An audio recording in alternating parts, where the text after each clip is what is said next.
మేము రోడ్డు వేసాం, ఐఏఎస్ఎం వేసాం. మీకు వచ్చిన డబ్బులు ఎక్కడి నుంచి వస్తున్నాయి? రాష్ట్ర ప్రభుత్వం నుంచి వచ్చినాయి కదా, జీడిపి నుంచి వాటి నుంచి వచ్చినాయి కదా, మీకు వీటి నుంచి వస్తున్నాయే కదా, మీ ఇక్కడి నుంచి వచ్చిన ట్యాక్స్లే కదా తిరిగి మీరు ఇస్తుంది. దీన్నే మనం తీసుకుని మేమే ఇచ్చామంటే సరే మీరు ఇచ్చారు మంచిదే, కానీ ఎక్స్ట్రా ఏమన్నా ఇచ్చారా? ఏదైతే ఈ రాష్ట్రానికి హక్కుగా వచ్చే నిధులు ఉన్నాయో దాన్నే కదా మీరు ఇస్తుంది.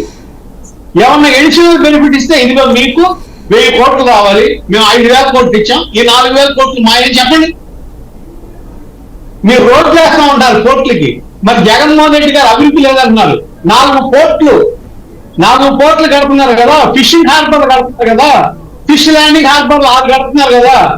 హార్బర్లు కడితే రోడ్డు వేస్తామని చెప్తున్నారు మీరు, కానీ హార్బర్ కట్టింది ఎవరు? కడతాంది ఎవరు? అది అభివృద్ధి కదా. 4 నెలల్లో స్కూల్స్ బాగు చేస్తే అభివృద్ధి కదా. దాదాపు 30,000 కోట్లతో ప్రతి విలేజ్ లోనూ, అలాగే మీరు ఆర్బీకేలు కానీ, గ్రామ సచివాలయాలు కానీ, లేకపోతే హెల్త్ సెంటర్ కానీ కడితే అది అభివృద్ధి కదా.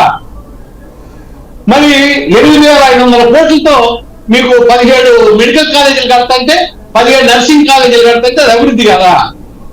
వీటిలన్నింటినీ ఏమన్నారు మనం? దాదాపు 70-80,000 కోట్లు ఖర్చు పెడుతున్నారు కదా క్యాపిటల్ ఎక్స్పెండిచర్. ఇదంతా అభివృద్ధి కదా. ప్రసాద్ గారు ఒకసారి మేనిఫెస్టో చూస్తే మళ్ళీ 14 మెడికల్ కాలేజీలు కావాలని ఇప్పుడు ఇచ్చారు.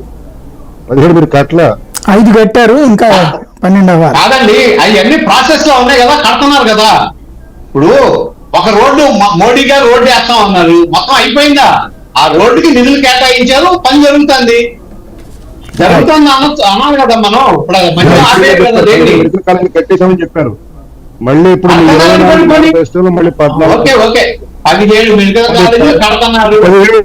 ఇప్పుడు కాదు శాంతి ప్రసాద్ గారు, అంటే 17 కాదు 4 నెలల్లో కూడా మొత్తం 45,000 46,000 స్కూల్స్ ఇంకా అవలా ఫేజ్ బై ఫేజ్ అవుతుంది. కానీ నిధులు దానికి ఎంత ఇవ్వాలి, ఇది మా క్యాపిటల్ ఎక్స్పెండిచర్ ఖర్చు పెడుతున్నాం కదా.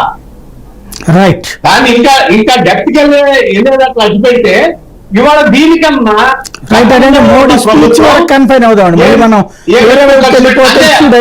అంటే అభివృద్ధి లేదన్నారు కాబట్టి, అభివృద్ధి లేదన్నారు కాబట్టి అభివృద్ధి ఉందే అని చెప్పడం కోసం మాత్రమే నేను చెప్తున్నా. సరే, ఇంకోటి అన్నిటికన్నా ముఖ్యమైన విషయం, ఇవాళ ల్యాండ్ టైటిలింగ్ యాక్ట్ అది ఏదో ఘోరం జరిగిపోతుంది,